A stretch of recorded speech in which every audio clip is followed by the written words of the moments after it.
So most welcome all dear respected students. Today we are going to discuss the shape and bonding in all the metal non-metal इनके बीच में।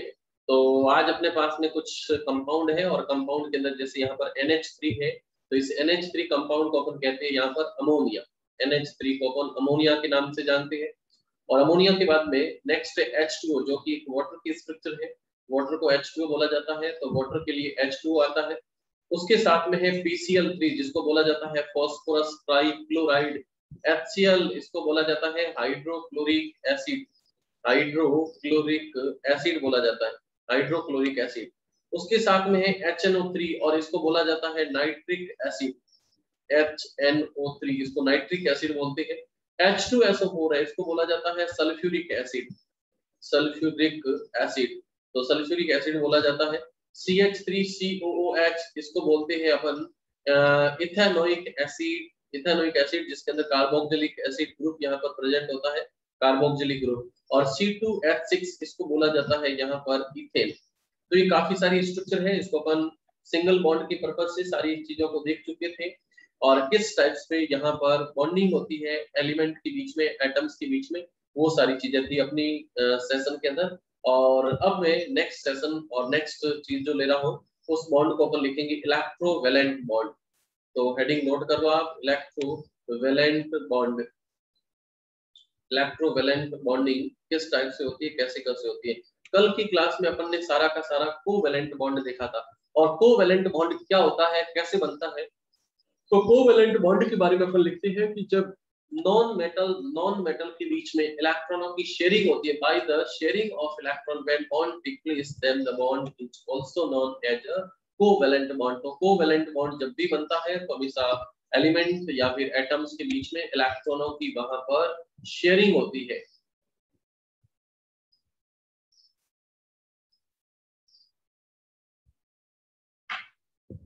और जब भी इलेक्ट्रॉनों की sharing होती है तो इलेक्ट्रॉनों की शेयरिंग से जो बॉन्ड बनता है वो हमेशा कोवैलेंट बॉन्ड होता है। लेकिन आज अपने पास में जो बॉन्ड है उसका नाम है यहाँ पर इलेक्ट्रोवैलेंट बॉन्ड। इलेक्ट्रोवैलेंट बॉन्ड या इलेक्ट्रोवैलेंट जो बॉन्ड होता है, इस इलेक्ट्रोवैलेंट बॉन्ड को दूसरा अगर नाम दे यहाँ पर तो ये आयोनिक बॉन्ड भी कहलाता है। इस बॉन्ड को अपन आयोनिक बॉन्ड भी लिखते हैं। तो इसी बॉन्ड का दूसरा नाम है यहाँ पर आयोनिक बॉन्ड। आयोनिक बॉन्ड, तो इस बॉन्ड को दूसरा नाम यहाँ पर आयोनिक बॉन्ड भी देते हैं, इलेक्ट्रोवैलेंट बॉन्ड भी है, आयोनिक बॉन्ड भी है।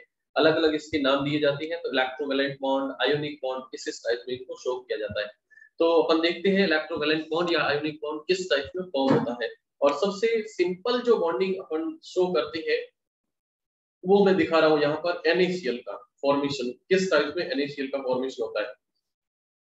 अब थोड़ा सा अति संवेदनशील क्षेत्र है, थोड़ा सा अच्छे से देखने की कोशिश करना है। NaCl का फॉर्मेशन देखिए यहाँ पर सोडियम, इसका एटॉमिक नंबर है 11। फर्स्ट सेल में 2 इलेक्ट्रॉन, सेकंड में 8 इलेक्ट्रॉन और थर्ड में 1 इलेक्ट्रॉन। और कल भी मैंने बताया था कि 1916 के अंदर साइंटिस्ट जिनका नाम था Kossel and Levi's.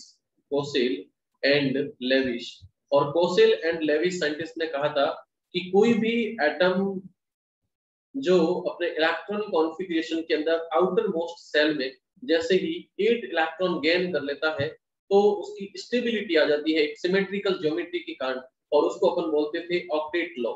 Octet law के नाम से जानते थे। तो ऑक्टेट लॉ था। तो यहाँ पर सोडियम को अपना थर्ड सेल कंप्लीट करने के लिए इसको ऑक्टेट लॉ के अकॉर्डिंग 7 इलेक्ट्रॉन की और आवश्यकता है। लेकिन इसकी इतनी औकात नहीं है कि किसी दूसरे एटम से 7 इलेक्ट्रॉन ये एक्सेप्ट कर ले। इसलिए खुद बेचारा अपना 1 इलेक्ट्रॉन है वो किसी दूसरे को दे दे के जन छोड़ाता है कि भाई साहब ले जाओ, मेरे से हैंडल नहीं हो रहा, मैं 7 किसी से ले नहीं पाऊंगा और अकेले को मैं संभाल नहीं पाऊंगा, आप ले जाओ। तो ये 1 इलेक्ट्रॉन यहाँ से डोनेट कर देता है। तो सोडियम एटॉमिक नंबर 11 ही है, और 1 इलेक्ट्रॉन जैसे लूज करता है तो इसके ऊपर आ जाता है पॉजिटिव चार्ज, और 1 इलेक्ट्रॉन यहाँ से हो चुका है सेपरेट। आगे 1 लिखो या नहीं लिखो कोई फर्क नहीं पड़ता है। तो 1 इलेक्ट्रॉन यहाँ से सेपरेट हो चुका है। और साथ में इस स्ट्रक्चर के अंदर है क्लोरीन, और क्लोरीन की स्ट्रक्चर देखना कैसे कैसे ये फॉर्म होता है। तो नेक्स्ट यहाँ पर इसके साथ में क्लोरीन, क्लोरीन का एटॉमिक नंबर 17 होता है। फर्स्ट सेल में 2 इलेक्ट्रॉन, दूसरी सेल में 8 इलेक्ट्रॉन, और थर्ड में यहाँ पर 7 इलेक्ट्रॉन। और जानते हो इसको अपना ऑक्टेट कंप्लीट करने के लिए जस्ट 1 इलेक्ट्रॉन की आवश्यकता है। तो ये सोडियम के साथ में जाकर के खड़ा होता, सोडियम कहता भाई साहब 1 इलेक्ट्रॉन ले जाओ, संभालो इसको।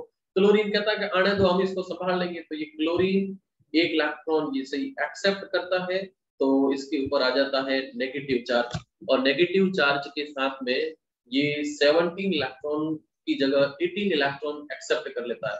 तो इनके अंदर किस टाइप पे ये सोडियम डोनेट करता है और यहाँ पर क्लोरीन एक्सेप्ट करता है, किस टाइप में यहाँ पर बॉन्डिंग होती है, तो उन चीजों को अपन देखेंगे। तो इसको आपने नोट कर लिया होगा। तो अगली स्लाइड के ऊपर मैं इसमें बॉन्डिंग दिखा देता हूँ। तो एक तरफ यहाँ पर सोडियम और दूसरी तरफ यहाँ पर क्लोरीन। सोडियम का जो कॉन्फ़िगरेशन लिखा जाता है और क्लोरीन का कॉन्फ़िगरेशन लिखा जाता है, इसको मैं शो करूं तो इसको लिखा जाता है यहाँ पर नॉर्मली जो जनरल में अपन लिखते हैं दैट इज 281 और इधर लिखा जाता है 287। ओके, और सोडियम के आउटर मोस्ट सेल में यहाँ पर 1 इलेक्ट्रॉन, क्लोरीन के आउटर मोस्ट सेल में यहाँ पर टोटल 7 इलेक्ट्रॉन है, 3 4 5 6 एंड 7 इलेक्ट्रॉन। और ये जो सोडियम का इलेक्ट्रॉन है ये टक यहाँ से जाकर के इधर ट्रांसफर हो जाता है by the transferring of electron. जब एक जो मेटेलिक फॉर्म में होता है, मेटल यहाँ पर इलेक्ट्रॉन को डोनेट करता है, मेटल इलेक्ट्रॉन को डोनेट करता है, डोनेट करता है, यहाँ पर क्या लिख दिया मैंने, तो ये मेटल इलेक्ट्रॉन को यहाँ पर डोनेट करता है। और जो नॉन मेटल है, ये जो नॉन मेटल है, ये नॉन मेटल यहाँ पर इलेक्ट्रॉन को एक्सेप्ट करता है, नॉन मेटल इलेक्ट्रॉन को एक्सेप्ट करता है। तो नॉन मेटल यहाँ पर इलेक्ट्रॉन को एक्सेप्ट करता है और मेटल यहाँ पर इलेक्ट्रॉन को डोनेट करता है। इस टाइप पे by the transferring of electron, by the transferring of electron, by the transferring of electron. तो इलेक्ट्रॉनों की ट्रांसफरिंग से जिस बॉन्ड का फॉर्मेशन होता है उस बॉन्ड को अपन आयोनिक बॉन्ड बोलते हैं या फिर उसको इलेक्ट्रोवैलेंट बॉन्ड के नाम से जानते हैं। और इस बॉन्ड के अंदर पॉजिटिव नेगेटिव चार्ज होने के कारण बॉन्ड बहुत ही स्ट्रॉन्ग होता है और स्ट्रॉन्ग बॉन्ड के साथ में इसकी जो बॉन्ड डिसोसिएशन एनर्जी वो भी बहुत हाई होती है। तो बहुत ही स्ट्रॉन्ग बॉन्ड होता है और उसके साथ में पोलैरिटी भी क्रिएट कर लेता है और पोलैरिटी क्रिएट करने के साथ में वाटर के अंदर सॉल्यूबल होते हैं। ये सारे के सारे वाटर सॉल्यूबल कंपाउंड होते हैं जिसके बीच में आयोनिक होता है, क्योंकि आयंस का फॉर्मेशन करते हैं और आप जानते हो आयंस हमेशा वाटर के अंदर सॉल्यूबल हो जाते हैं। तो ये सारी स्ट्रक्चर थी NaCl के फॉर्मेशन पे, समझ चुके होंगे आप। और नेक्स्ट में स्ट्रक्चर ले रहा हूँ आयोनिक फॉर्म के अंदर सेकंड एग्जांपल। चलो इसको नोट कर लिया, तो नेक्स्ट में दिखा देता हूँ MgCl2 की स्ट्रक्चर किस टाइप से बनती है, MgCl2 की स्ट्रक्चर। और MgCl2 की स्ट्रक्चर में देखना, एक तरफ यहाँ पर मैग्नीशियम एटॉमिक नंबर यहाँ पर 12 होता है और एटॉमिक नंबर 12 है तो इसके फर्स्ट सेल में 2 इलेक्ट्रॉन, सेकंड में 8 और थर्ड में अगेन यहाँ पर 2 इलेक्ट्रॉन। अब इसको रिक्वायरमेंट है 6 इलेक्ट्रॉन की, इसकी औकात नहीं है कि 6 इलेक्ट्रॉन लेकर के अपना ऑक्टेट कंप्लीट कर ले, इसलिए 2 इलेक्ट्रॉन किसी दूसरे को दे दे के ये शांत हो जाएगा। और साथ में बैठा यहाँ पर क्लोरीन, क्लोरीन एटॉमिक नंबर यहाँ पर 17 और ये क्लोरीन खुद बैठा यहाँ 2 टाइम। और एक क्लोरीन का इलेक्ट्रॉनिक कॉन्फ़िगरेशन होता है 287, इसको 1 इलेक्ट्रॉन की रिक्वायरमेंट है। 1 इलेक्ट्रॉन अगर इसको मिल जाए तो बहुत मजा आ जाए भाई साहब। तो इसकी स्ट्रक्चर किस टाइप में होगी, तो यहाँ पर देखना ये मैग्नीशियम है और इस मैग्नीशियम के पास में सेकंड सेल में, थर्ड सेल में 2 इलेक्ट्रॉन बैठे और इधर की तरफ बैठा है क्लोरीन, और क्लोरीन यहाँ 2 टाइम है क्योंकि देखिए फॉर्मूला क्या है, MgCl2 लिखा हुआ है। तो इसके पास में टोटल इलेक्ट्रॉन यहाँ पर 1 2 3 4 5 6 और 7, इधर की तरफ 1 2 3 4 5 6 और 7, और ये इलेक्ट्रॉन डोनेट कर देते हैं। और जैसे इलेक्ट्रॉन यहाँ से डोनेट होते हैं तो इलेक्ट्रॉन डोनेट होने पर किस टाइप से इसकी स्ट्रक्चर बनेगी उसको यहाँ पर देखने की कोशिश करना। तो इलेक्ट्रॉन जब भी यहाँ से डोनेट होता है तो ये इलेक्ट्रॉन डोनेट होकर के किस टाइप में यहाँ चला जाता है, एक इलेक्ट्रॉन इधर क्लोरीन के पास और दूसरा इलेक्ट्रॉन किस क्लोरीन के पास में। और जब ऐसी स्ट्रक्चर बनती है तो मैग्नीशियम के ऊपर एक साथ 2 प्लस चार्ज आ जाता है, 2 इलेक्ट्रॉन ये डोनेट करता है, प्लस 2 टाइम यहाँ पर क्लोरीन है और एक क्लोरीन के ऊपर एक नेगेटिव का चार्ज आता है, 2 क्लोरीन के ऊपर अपने आप 2 नेगेटिव चार्ज हो जाएंगे। और इस प्रकार से जब स्ट्रक्चर बनती है तो जाकर के MgCl2 का फॉर्मेशन होता है। तो ये MgCl2 के फॉर्मेशन का प्रोसेस था, तो आप लोग समझ चुके होंगे और कैसे कैसे किस किस फॉर्म में इसको बढ़ाया जाता है। चलिए नोट कर लिया होगा, मैं नेक्स्ट स्लाइड पे चलूँ यहाँ पर। चलिए तो नेक्स्ट यहाँ पे आता है अपने पास में CA O की स्ट्रक्चर, कैसे कैल्शियम ऑक्साइड का निर्माण होता है, इसका नेम है यहाँ पर कैल्शियम ऑक्साइड। कैल्शियम ऑक्साइड, इस कंपाउंड को कैल्शियम ऑक्साइड कहा जाता है। कैल्शियम के बारे में अगर देखें तो कैल्शियम का एटॉमिक नंबर 20 है और 2882। सर ऐसे क्यों लिखा जाता है इसको, इसको भी लिखने का रीजन है, इसलिए 2882। सर इसको 2810 क्यों नहीं लिखा, क्योंकि इसको पहले तो ऑक्टेट कंप्लीट करके दिखाया, फिर यहाँ पे 2 इलेक्ट्रॉन और रेस्ट पेज में दिखा दिए ना। अब जब भी डोनेट करेंगे तो ये 2 इलेक्ट्रॉन यहाँ से निकल जाएंगे। नेक्स्ट यहाँ पर इसके साथ में बैठा है ऑक्सीजन, एटॉमिक नंबर 8 है, फर्स्ट सेल में 2 इलेक्ट्रॉन, सेकंड सेल में यहाँ पर 6 इलेक्ट्रॉन है, और यहाँ से 2 इलेक्ट्रॉन डोनेट होगा और इधर ये एक्सेप्ट कर लेगा, क्योंकि कैल्शियम यहाँ पर मेटल के फॉर्म में होता है और यहाँ पर ऑक्सीजन नॉन मेटल के फॉर्म में होता है। मेटल हमेशा इलेक्ट्रॉन डोनेट करती है, नॉन मेटल हमेशा इलेक्ट्रॉन को एक्सेप्ट करती है, तो ये स्ट्रक्चर होती है। ओके हाँ, थोड़ा मैं वेट करूंगा ताकि आप लोग लिख सको। चलिए, तो अब इसकी स्ट्रक्चर कैसे बनती है तो देखना, ये जो कैल्शियम है, इस कैल्शियम के आउटर मोस्ट सेल में यहाँ पर 2 इलेक्ट्रॉन है, 2 इलेक्ट्रॉन यहाँ पर 1 और 2 इलेक्ट्रॉन, और उसके साथ में बैठी है एक ऑक्सीजन, ऑक्सीजन के आउटर मोस्ट सेल में यहाँ पर 6 इलेक्ट्रॉन है, तो ये ऑक्सीजन 6 इलेक्ट्रॉन, तो 6 इलेक्ट्रॉन का मीन यहाँ पर 1 2 3 4 5 एंड 6, और ये 2 इलेक्ट्रॉन इसके यहाँ ट्रांसफर हो जाएंगे, और जैसे ये प्रोसेसिंग होगा तो इस प्रोसेसिंग के ड्यूरेशन में कैल्शियम पर 2 प्लस का चार्ज होगा, क्योंकि 2 इलेक्ट्रॉन इसने डोनेट किए हैं, और यहाँ पर जो ऑक्सीजन भिखारी बैठा है इसने 2 इलेक्ट्रॉन यहाँ पर डोनेट किए हैं, और पॉजिटिव नेगेटिव चार्ज भाई साहब एक दूसरे के साथ में इतने स्ट्रॉन्ग आकर के जुड़ती है कि आप चाहो तो भी इसको अलग नहीं कर सकते, तो ये कैल्शियम ऑक्साइड का फॉर्मेशन होता है। तो ये स्ट्रक्चर है इसकी, नोट कर लो इसको, कैल्शियम ऑक्साइड की स्ट्रक्चर कैसे कैसे और किस किस फॉर्म के अंदर बनती है, समझ चुके होंगे आप। और बाकी मैं आपको होमवर्क दे रहा हूँ, होमवर्क के अंदर आप नोट करना किस किस की स्ट्रक्चर कैसे कैसे बनती है, होमवर्क, और होमवर्क के अंदर देखना किस किस की स्ट्रक्चर आप लोग ड्रॉ करोगे। तो होमवर्क के अंदर एक तो ड्रॉ करना आप लोग यहाँ पर CaOCl2 के बाद में, एक तो आप नोट करना यहाँ पर CaCl2 की स्ट्रक्चर कैसे बनती है, उसको आप नोट करना, और उसके साथ में दूसरी जो स्ट्रक्चर ज्यादातर पूछी जाती है अपने सिलेबस के अंदर, वो NaO की स्ट्रक्चर होती है, उसको भी देखते हैं अपन। NaCl थी, और Na के साथ में NaF की स्ट्रक्चर होती है, सोडियम क्लोराइड की स्ट्रक्चर है, सोडियम क्लोराइड है, CaCl2 है, और MgCl2 है, और उसके साथ में MgO है। ये कुछ स्ट्रक्चर रहती है, इसको आप लोग एज ए होमवर्क के अंदर नोट करोगे। यहाँ पर मैंने 5 एग्जांपल दिया आपको, तो ये HW वर्क हो जाएगा आज का आपका। ओके, तो इसको होमवर्क के अंदर आप लोग नोट करके आओगे। चलो, इसको भी आप नोट कर लो, और फिर इसके बाद में नेक्स्ट में दिखाने वाला हूँ कोऑर्डिनेट बॉन्ड, किस टाइप से कोऑर्डिनेट बॉन्डिंग होती है एलिमेंट के अंदर, तो नोट करेंगे नेक्स्ट में अपन। इसको आपने नोट कर लिया होगा, तो नेक्स्ट कोऑर्डिनेट बॉन्ड कैसे कैसे बनता है।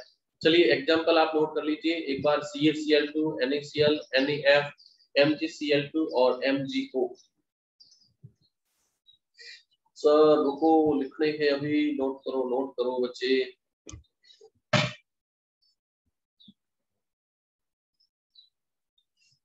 चलो थैंक यू, नोट कर लिया आप लोगों ने, और नेक्स्ट स्लाइड के ऊपर मैं जा रहा हूँ, और नेक्स्ट आप हेडिंग नोट कर लो, coordinate bond. Coordinate bond, coordinate bond क्या होता है उसको दिखाने की कोशिश करता हूँ। पहले मैं एक एग्जांपल देता हूँ और फिर उसकी डेफिनेशन पे जाता हूँ। जैसे एक एग्जांपल रहता है अपने पास में HNO3, और इसको बोला जाता है नाइट्रिक एसिड, नाइट्रिक एसिड। दूसरा एक कंपाउंड अपने पास में और रहता है, और उस कंपाउंड का नेम है H2SO4, और H2SO4 को अपन बोलते हैं sulphuric acid, sulphuric acid. Third example अपने पास में रहता है O3, और O3 को क्या बोलते हैं बच्चों, सर इसको ओजोन बोला जाता है। हाँ बच्चों, ये ओजोन, ओजोन गैस इस स्टेज के अंदर यहाँ पर एग्जिस्ट करता है। तो ये कंपाउंड कुछ ऐसे हैं जिनके अंदर यहाँ पर कोऑर्डिनेट बॉन्ड होता है, और कोऑर्डिनेट बॉन्ड को मैं यहाँ पर ओजोन के रेस्पेक्ट में दिखा देता हूँ, ओजोन के रेस्पेक्ट में यहाँ पर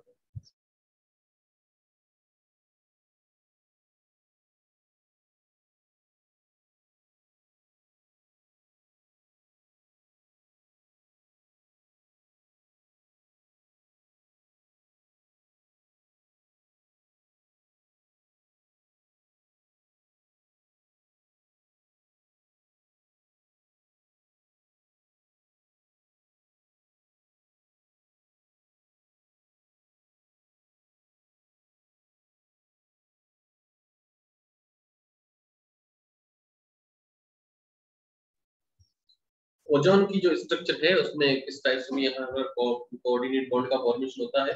तो ओजोन के अंदर ऑक्सीजन है और ऑक्सीजन का एटॉमिक नंबर 8 होता है। फर्स्ट सेल में 2 इलेक्ट्रॉन और सेकंड सेल में यहाँ पर 6 इलेक्ट्रॉन, 2 और 6 इलेक्ट्रॉन। अब देखना यहाँ पर ओजोन का जो फॉर्मेशन होता है, इस ओजोन के अंदर 3 टाइप में यहाँ पर ओजोन बैठी है, 3 टाइप ओजोन बैठी है। और 3 टाइप के अंदर ये फर्स्ट ओजोन, ये सेकंड ओजोन का ऑक्सीजन और ये थर्ड ओजोन का ऑक्सीजन। 3 बार यहाँ पर ओजोन बैठी है। इस ओजोन का यहाँ पर फॉर्मेशन कैसे कैसे और किस किस फॉर्म में होता है उसको देखने की कोशिश करना, है ना। तो यहाँ पर अच्छा देखना, यहाँ पर जो ओजोन है, इस ओजोन के बारे में भी अपन देखें तो इस ओजोन के पास में टोटल ऑक्सीजन जो है, इस ऑक्सीजन के आउटर मोस्ट सेल में यहाँ पर टोटल 6 इलेक्ट्रॉन बैठे, 6 इलेक्ट्रॉन। तो 6 इलेक्ट्रॉन में देखना यहाँ पर 1 2, है ना। इलेक्ट्रॉन कैसे कैसे बैठे यहाँ पर, पहला इलेक्ट्रॉन, ये दूसरा इलेक्ट्रॉन, ये तीसरा इलेक्ट्रॉन, ये चौथा इलेक्ट्रॉन, ये पांचवा इलेक्ट्रॉन और ये छठा इलेक्ट्रॉन। टोटल इसके पास में 6 इलेक्ट्रॉन। इधर की तरफ ये ऑक्सीजन बैठी, इसके पास में भी 6 इलेक्ट्रॉन, 1 2 3 4 और फिर उसके बाद में 5 और 6 इलेक्ट्रॉन।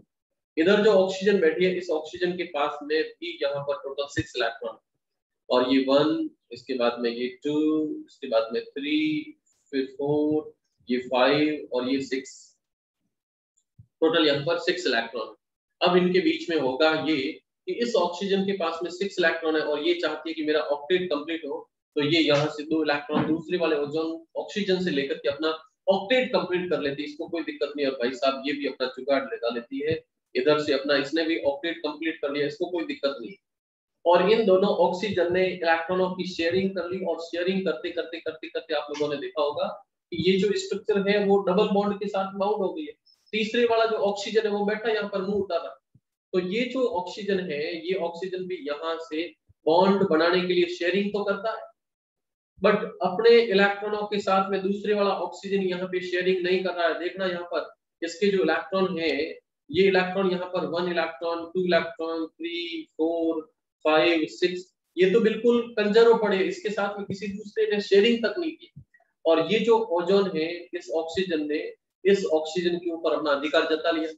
तो इसकी जो स्ट्रक्चर बनती है, इसमें ऑक्सीजन ऑक्सीजन के बीच में यहाँ तो डबल बॉन्ड बनेगा, लेकिन नीचे वाली जो ऑक्सीजन बैठी है उसने खुद के इलेक्ट्रॉन नहीं दिए, लेकिन दूसरे वाले इलेक्ट्रॉनों को, दूसरे ऑक्सीजन के इलेक्ट्रॉनों को इसने अपनी तरफ खींचने का यहाँ पर प्रयास किया है, ट्राई की है। और इस टाइप में एरो दिखा करके जब अपन किसी बॉन्ड को शो करते हैं तो उस बॉन्ड को अपन कोऑर्डिनेट बॉन्ड के नाम से जानते हैं।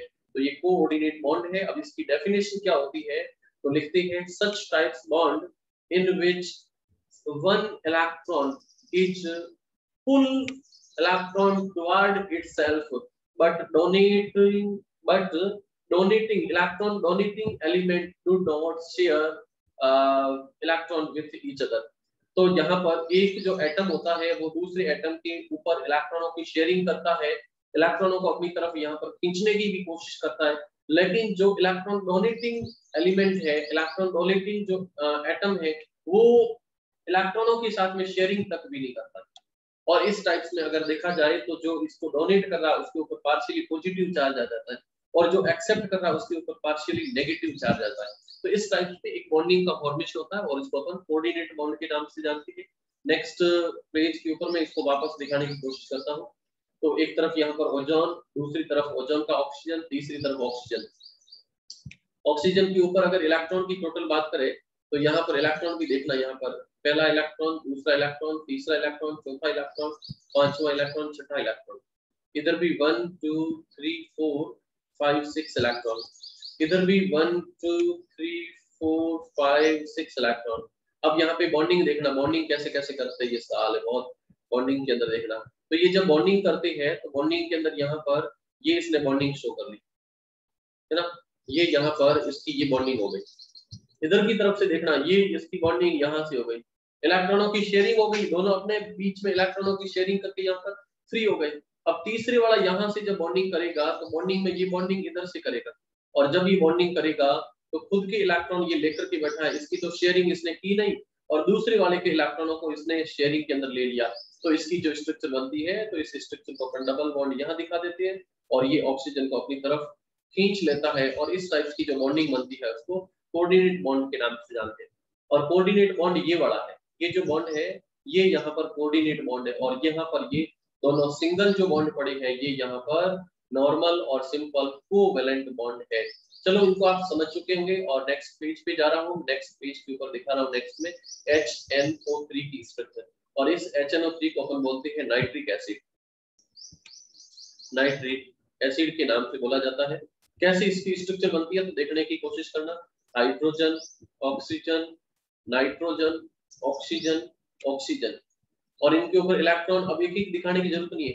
हाइड्रोजन के पास में एक इलेक्ट्रॉन होगा, ऑक्सीजन के पास में total electron outer most shell में होते हैं 6 इलेक्ट्रॉन, तो 1 2 3 4 5 और 6 इलेक्ट्रॉन।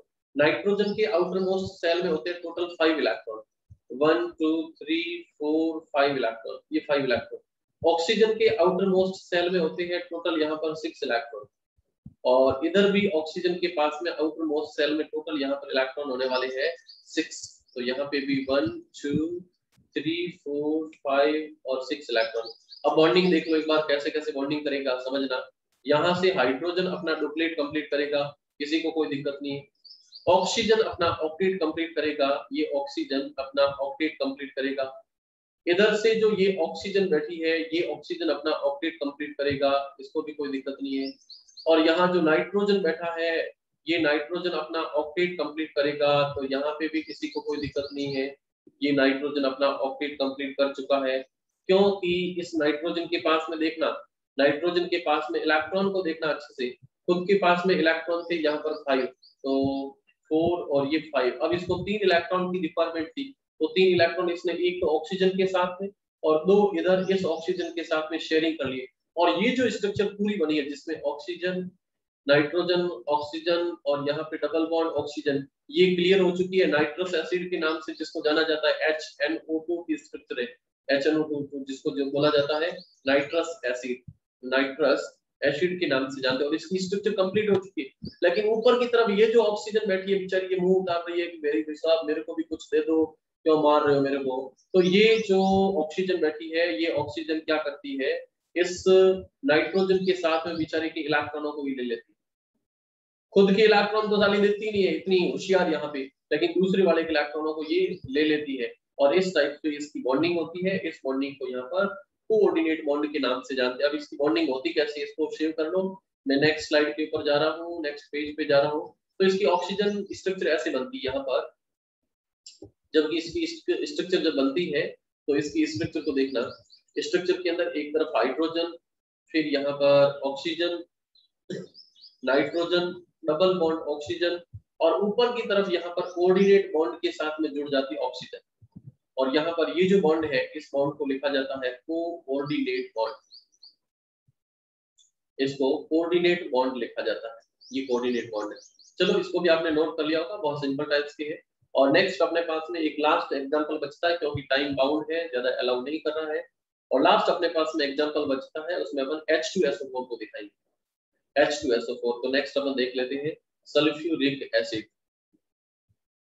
सल्फ्यूरिक एसिड को आप जानते हो किंग ऑफ एसिड बोला जाता है, that is king of acid. तो ये किंग ऑफ एसिड की स्ट्रक्चर भी है, और इस स्ट्रक्चर के अंदर H2SO4 इस टाइप में होता है, H2SO4। तो यहाँ पर सेंट्रल एटम हो गया, सेंट्रल एटम के साथ में यहाँ पर ऑक्सीजन, फिर ऑक्सीजन ऑक्सीजन ऑक्सीजन हाइड्रोजन, और इधर की तरफ भी हाइड्रोजन, और इसके अंदर ऑक्सीजन और इसके पास में इलेक्ट्रॉन ऐसे दर्शाए जाते हैं, ये इसके पास में एक इलेक्ट्रॉन, इसके पास एक इलेक्ट्रॉन।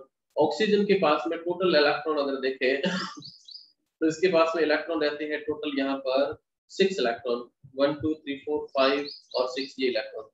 इसके पास में 1 2 3 4 5 और 6 इलेक्ट्रॉन, 1 2 3 4 5 6 इलेक्ट्रॉन। इसके पास में 1 2 3 4 5 और 6 इलेक्ट्रॉन। और डुप्लेट कंप्लीट करेंगे, कुछ अपना ऑक्टेट कंप्लीट करेंगे, इस बेचारे इस प्रकार से मरते डूब के अपना सारा कार्यक्रम सेट करेंगे। यहाँ ये सेट हो गया, इधर से ये अपना डुप्लेट कंप्लीट कर रहा है, ओके। फिर यहाँ से देखें तो इस बीच वाले सल्फर के ऊपर भी इलेक्ट्रॉन होते हैं, टोटल यहाँ पर 6 इलेक्ट्रॉन होते हैं, 6 इलेक्ट्रॉन। तो यहाँ पे 1 2 3 4 5 और 6 इलेक्ट्रॉन इसने भी दिखा दी। और ये ऑक्सीजन इधर से बॉन्डिंग कर लेती है,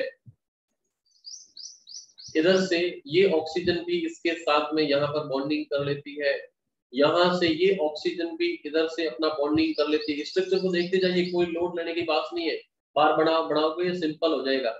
और ये जो सल्फर बैठा है, ये सल्फर भी अपना ऑक्टेट कंप्लीट करने की कोशिश करता है। तो ये सल्फर इस टाइप से अपना ऑक्टेट कंप्लीट कर रहा है। कैसे कैसे मैं बढ़ा रहा हूँ देखना यहाँ पर। अब जो यहाँ पर ये जो ऑक्सीजन बैठी है, ये ऑक्सीजन इधर से 2 इलेक्ट्रॉन ले लेती है, और इधर से नीचे जो ऑक्सीजन बैठी है इसने भी 2 इलेक्ट्रॉन ले लिए हैं। और इसकी जब स्ट्रक्चर बनती है तो स्ट्रक्चर कुछ ऐसे शो किया जाता है।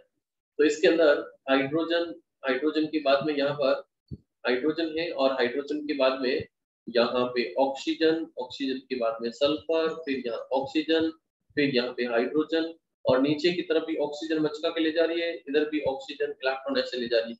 तो ये स्ट्रक्चर बन जाती है H2SO4 की स्ट्रक्चर, सल्फ्यूरिक एसिड की स्ट्रक्चर। टाइम ज्यादा अलाउ नहीं कर रहा है, इसलिए सेशन को कर देते हैं एंड। फिर मिलेंगे नेक्स्ट सेशन में, तब तक के लिए शुक्रिया।